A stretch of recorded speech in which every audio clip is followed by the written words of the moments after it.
So, glad that day's over. Jesus Christ. All here, all safe and sound. And now we're at Dom and Melissa's house, so we get to see that too. And we go in Nashville and we get to see Nashville. And this is Nashville. This is a lovely, sunny, autumn morning. Yeah. Having a cup of coffee on the stoop, and then plan a few days. And the flight's home. I think more for prosperity, if nothing else, I'm just going to record what has happened in the last 24 to 48 hours. Certainly blown my mind anyway. So we've come over to Florida. We came over to Florida in the hope of going to Disneyland with George's brother and family, and had it all planned out. Day at Magic Kingdom, day at Hollywood Studios, Universal, etc. Doing all of that good stuff. We're also going to see a rocket launch as well, SpaceX, a satellite that was going to go be launched off the from Kennedy Space Center, and to go and one of Jupiter's moons called Europa. When we arrived, actually, when we came into Florida through customs, they did say and warn us that they said there's a big hurricane coming and to be wary of it, and you know what you should do, what precautions you should take and everything like that. And we knew that something was coming, but we didn't really know, I guess, the full extent of it. I guess being naive, right, as well, to a certain extent.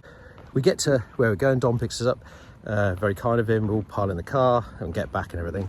And yeah, we do talk about the storm and it kind of brewing in the Gulf, but when, you know, it's okay, it's there, we'll monitor it and etc. But I guess the real kicker really came when our first day at Magic Kingdom.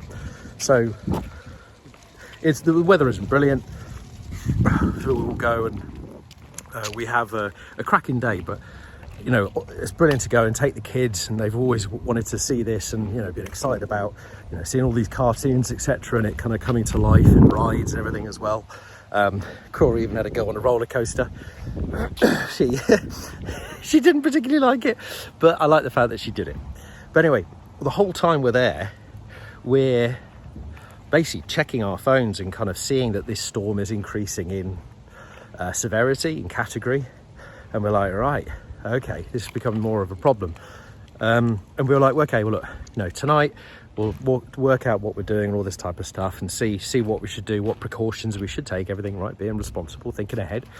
But it was always like, you know, should be all right, I'm sure it's going to be all right, that type of thing.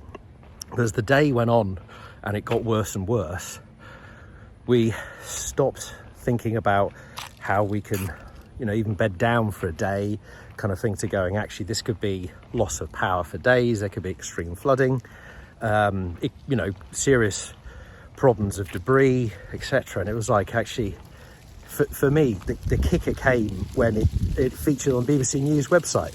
So not only was this an American thing that was being covered, it was actually being looked at by, you know, internationally it was being covered. It was like, right, okay, and that for me was like, oh God, okay, we've got potentially a serious problem on our hands. Oh, crunchy leaves.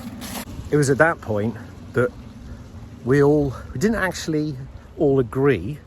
We were all kind of talking about it, but we didn't all agree as a group we should evacuate, we should leave.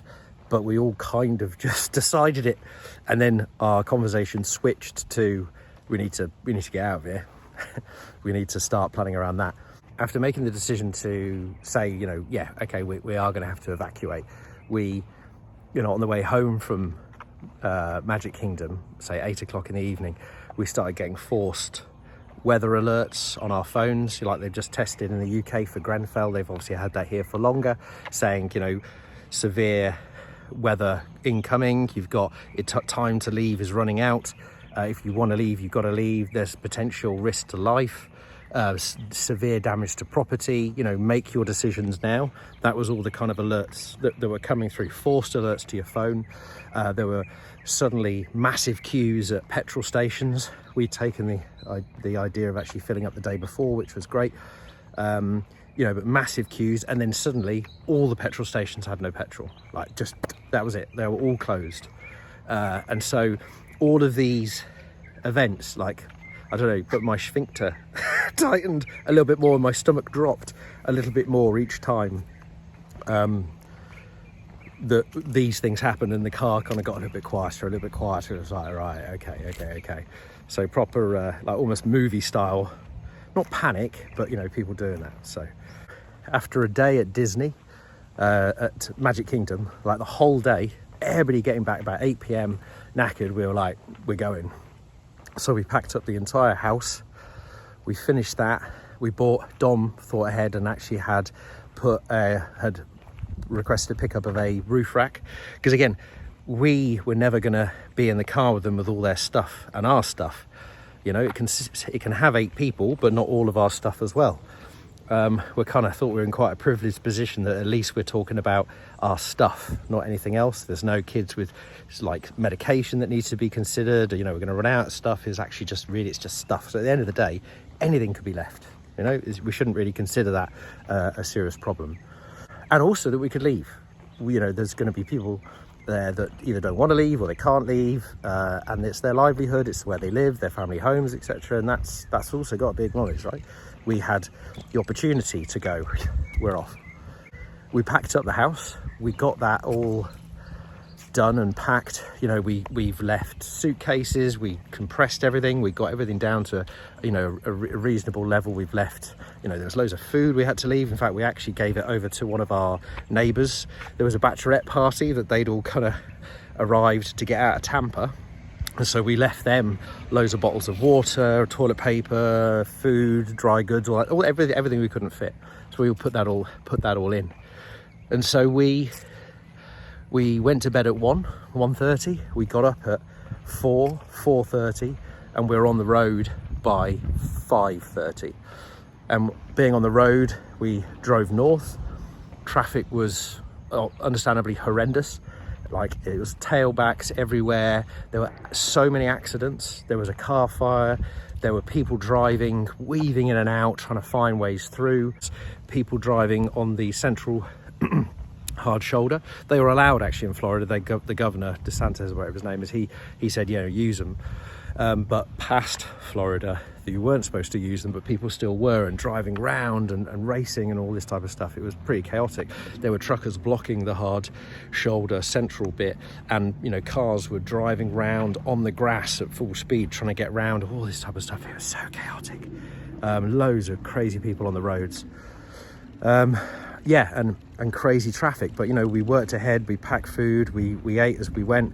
You know, we just stopped every few hours. We got out of Florida, traffic still chaotic, into Georgia, we eventually onto Tennessee and Nashville. But you know, it took us 20 hours to do that. We stopped a few times, but everywhere we stopped was busy, loads of people everywhere. And I have to say, in the opposite direction, southbound on the roads, hardly anybody, but there were loads and loads and loads of emergency services and people with, you know, the trucks that have the taller scopes or whatever, the cherry pickers on, to go and cut down all the trees and everything like that. You know, all the emergency people were going the other way, and it was like, okay, good luck, guys. You know, it was crazy to see. And after 20 hours, we managed to get to here, and now we're just kind of at Dom and Melissa's place, and we're hanging out, and we're safe, and there you go. But it's we all pulled together. We all worked really well, no arguing, knew what we had to do, kept it light for the kids, didn't let that stress kind of bleed out to anybody. It was really, really well handled, I think, by everybody, really. We all shared the driving, a lot of caffeine required, really, towards the end, right? Got here about 1:30 in the morning, 12:30, because it'd go back an hour. But yeah, just a really, really intense 48-hour period. So just wanted to record it ultimately, really, because very surreal. But here we go in Tennessee,